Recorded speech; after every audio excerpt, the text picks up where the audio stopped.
Hi guys, welcome back. In this video, I'm going to share 7 common myths about the stock market. This video will help if you're looking to get started with investing and you want to know which pitfalls to avoid, or if you have already started investing and you've lost money, then you may well have fallen into the trap of one of these myths. And the earlier you spot it, the better. Let's go for it. Myth number 1, you need to be clever to invest. There is a misconception that you need to spend hours and hours and hours researching stocks, analyzing these companies, understanding balance sheets if you want to start investing.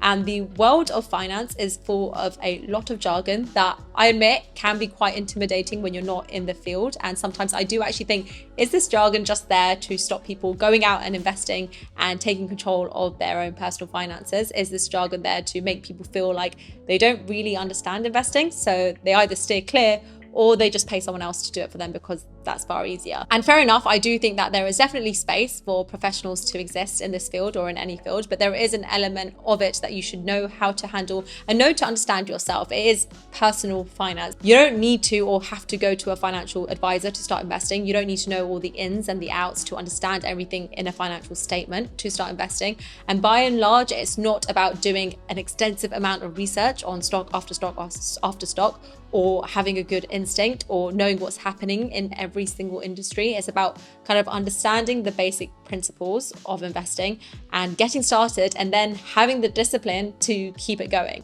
Myth number 2, if the market has crashed, you've lost your money. If you've invested in the stock market and your positions are down today 20%, 30%, 40%, you haven't lost that money, and you won't lose that money until you pull that money out and solidify your losses. When you have invested in the stock market and the market drops, you need to kind of refrain from doing anything, refrain from selling. Like, stay away from the news, stop reading every single narrative, stop checking in on your investments every second, because all of this will make you want to react and pull your money out. At the end of the day, assuming you haven't just gone and invested in something stupid that you didn't even understand, even if you have lost a lot of money, there's a good chance that the stock market will eventually recover and you will make back those losses. The stock market, it's like a financial health monitor. If the company is alive and kicking, the share price will be having these daily fluctuations, and generally you will see it have a upward trajectory. If you look at the crashes in history, you've got the 1929 crash, the 1973 crash, the dot-com crash, and then the last 2 crashes, so we saw in 2008 and 2020, every single time the market has bounced back and there has been a long-term upward trend. So it's worth looking back at what happened and taking that into account the next time you lose money, in quotation marks, because you don't actually lose money until you pull that money out. Myth number 3, percentage gains equals percentage loss. People make this mistake very, very often, and understanding percentage gains and losses over time is super important if you're looking to get into investing or are already investing, as it helps you determine your rate of return or your net gain or your loss over a period of time. So what a lot of people do wrong is thinking that the percentage gain is equivalent to the percentage loss. So say if you were down 50% yesterday, but you're up 50% today, you may think, okay, you're now back at where you were 2 days ago. But this isn't actually correct. If you started with $100 2 days ago and you lose 50% of that, then you have $50. Now, if you gain 50% on that $50 that you have, you're now at $75. So our minds can easily trick us, but if a stock has fallen by 50%, then it will need to increase by 100% to get to that same price as before. Myth number 4, you need to buy more stocks to diversify. Rumor has it, the more stocks you own, the more diversified your portfolio will be. Whilst this is true to a certain extent, the key is in how uncorrelated these stocks are to each other. So if you had invested in all leisure and all travel companies before 2020, then your portfolio probably took a massive hammering during the pandemic. Correlated stocks tend to move up and down together, but uncorrelated stocks tend to move in opposite directions.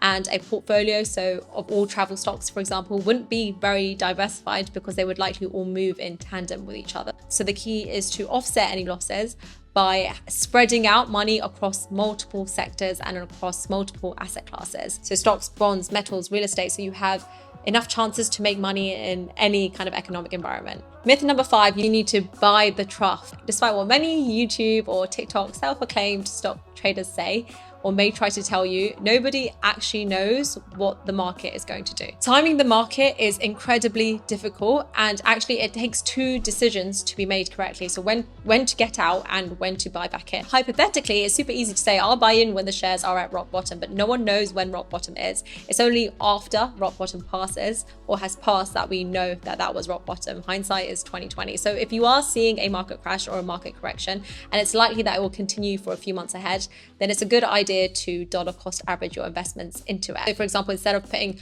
$100 lump sum into the stock market all at once, splitting out that $100 into smaller pieces and putting it into the stock market staggered over a period of time. That way you kind of average out where you are buying at. Also, I hear some people saying that they are waiting for a stock price to come down to a certain level before they go in and invest. But there is no gravitational force to pull stocks back to even. Although stocks do sometimes undergo a correction, the point is that the stock market as a whole is meant to be a reflection of the company. So if you find a great firm, a solid credit, strong financials, run by excellent managers, there is no reason why the stock will not continue to rise. So there is no point kind of waiting for it to fall before going in. It may just be that it will continue going up, up, up. So instead of trying to time the market, the best route for long-term investing in the stock market is to just stay the course. Avoid getting wrapped up in the day-to-day news and the cycles, and just let your initial investment strategies play out. Number 6, buying just because the price has fallen. When it comes to a market crash or a market correction, most stocks go on sale, but buying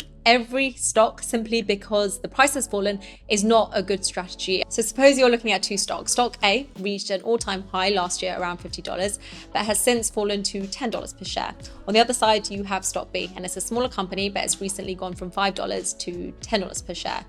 Which stock would you buy? The majority of investors would choose stock A, so the stock that has fallen from $50 to $10, because they believe it will eventually make its way back up to those levels again. But thinking this way is one of the cardinal sins of investing, and we often do this without realizing. Research shows that people are more likely to buy something when it is on sale than if it was marketed at that discounted price to start with. And that's because our brains are wired to think that the quality and the value of the item that we are getting is actually closer to the original higher price. So we think that we're getting a bargain, but price is only a small part of the equation. The goal is not to just buy stocks that are heavily discounted for the sake of it, but instead buy high quality growth companies at a reasonable price. Myth number 7, the stock market has an obligation. Whether you're a beginner, new to investing with a couple of £100 in savings, or you're an expert who has millions lying around, either way, the stock market has no obligation to you. We invest in the stock market with this expectation that these stocks will increase over time and will give us a return, but there is no guarantee. And that's why rule number 1 before you start investing is to always have an emergency fund in place.